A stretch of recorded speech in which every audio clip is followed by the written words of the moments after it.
Welcome back to the Modern Dad Show. I'm your host, Chandru And I'm Carl Lyons. Before we get into our subject of today, there is a question I had for you. No. And I'm going to go a little Dennis Hopper in speed. Pop quiz, hot shot. So, my daughter was going to the toilet and she was running in and she had a toy in her hand and it slipped out and went into the toilet. What do you do? What do you do? What do you do? I mean, first instinct was to flush it, and then I saw my son crying. Well, the big question is, what was in the toilet? There was nothing. Well, you know what? My dive standards will say I'd just dive in, man. It was a big event in our house, so there was a lot of screaming and crying. What do I do? What do I do? What did you do? I went to the kitchen, got a plastic bag, and dipped it into it. And I just flung it into the sink. I was like, ah! But anyway, so let us know what you think. I'd love to get your feedback as to what you do when the toy goes down into the toilet. Well, we've got a subject today, right? I think what we wanted to talk about today actually was discipline. It's kind of related in some ways, vaguely. Yeah, I mean, if you're naughty, I guess you could flush your toy back down the toilet. So yeah, this is one of the perennial things for parents. I think that, you know, how and where do you draw boundaries with kids, and how do you go about setting those boundaries for them? What's the methodology? Well, the thing is, in my opinion, we're in a new age right now, because from the time when I grew up, where I got smacked around a bit, and from the time when you grew up and you were put on the rack, things have changed, and now there are laws in place and everything. So we're sort of trying to figure out how to discipline kids, but do it in a way that we didn't have when we were growing up. Yeah. So we're trying to find new methods, effective methods. If I was naughty outside and there was that impending beatdown, I don't know if this ever happened to you, but my parents one of them would say, when we get you home. No, but then you have the whole suspense that you're going to get this beatdown, and every time, it's sort of, I don't know if you ever watched the Blair Witch Project. The Blair Witch Project. The Blair Witch Project. I don't know if you watched that. I did, yeah, standing in the corner facing the wall. So I remember once I lit a firework in the house and it burnt the carpet. My dad rang the doorbell and I literally just legged it into the toilet. I don't know how long it stayed in there, but I just, when I came out, there's no beatdown. There was this look of disappointment. There was no conversation, and that was worse. I never lit a firework in the house again. Yeah. So when I was a kid, it was different. To achieve that aim at school, I mean, they had a whole array of bits of torture equipment, from splintered rulers to the stick. There was one teacher had a galosher, basically. I don't even know what that is. A galosher. I mean, man, that's like a big old slipper. It sounds like something. He had size 12 feet, this dude. Sounds like an S&M toy. Yeah, what kind of school did you go to? A galosher.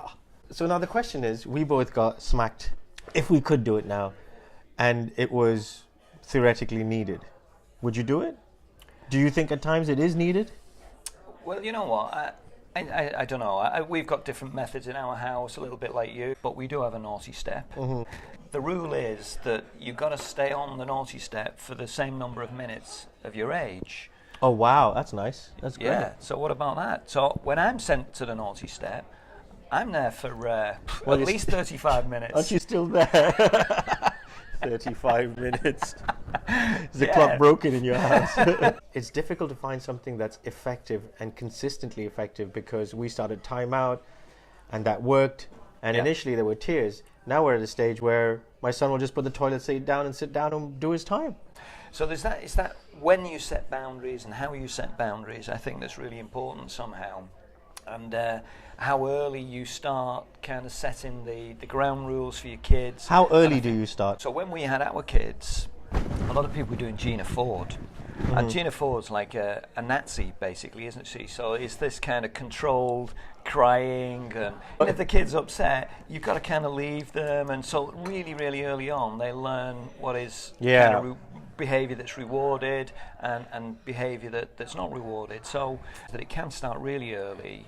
And I think that disciplining and I think the boundary setting is better and more effective when it starts early. But I don't think you can use language, and words in a sense, but you can use tone of voice and you can use, kind of attitude and behaviour and things like that. So I'm glad you brought up tone of voice, because I remember we had a gathering at our house, and there was a mum that was there with two of her boys. They were being rowdy, and she literally just shot them a look, and it's as if she slapped the boys with her eyes, and the boys just stood at attention and got their act together, and I was jealous. My mother was the same. She had the same effect on me. I mean, in a way, she was the kind of disciplinarian in the house, because if you got on the wrong side of the mother, that was more wrathful than than the father in many ways. For me, it was the dad, and I was probably about 13, and my dad came to slap me. I caught his hand, Wow. and he looked at me, and I looked at him, and then he Wow. laughed, and I laughed. And then he laughed and I laughed. And then he slapped me with the other hand. What about benefits? What are the benefits of creating boundaries for your kids and acceptable behaviour in families? What are the benefits? Well, if you raise them right, they don't go to Shawshank. That's one of the. They become good citizens, right? Well, that's the thing. They're good citizens. They're hopefully good kids. They make the right decisions. They pass that on to when they have kids. Yeah. They can also know right from wrong in situations that affects other people, because let's say there's bullying. Bullying is a big problem, and if your kids know that, they hopefully will step in as opposed to join in. Not following the herd is also very important.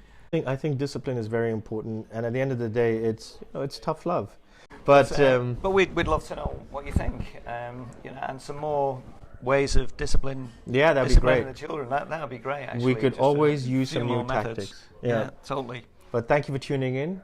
Let us know what you think, and see you next week. Look forward to hearing from you. Thank you.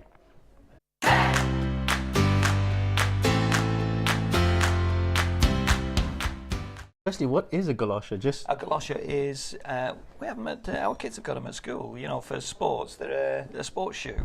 Oh, it's a sports shoe. It's a sports shoe, yeah. It's like a big old trainer. Oh, okay. Galosha's more sinister, man. It is. It is you more dive in sinister deep to and find out sexual. what it is.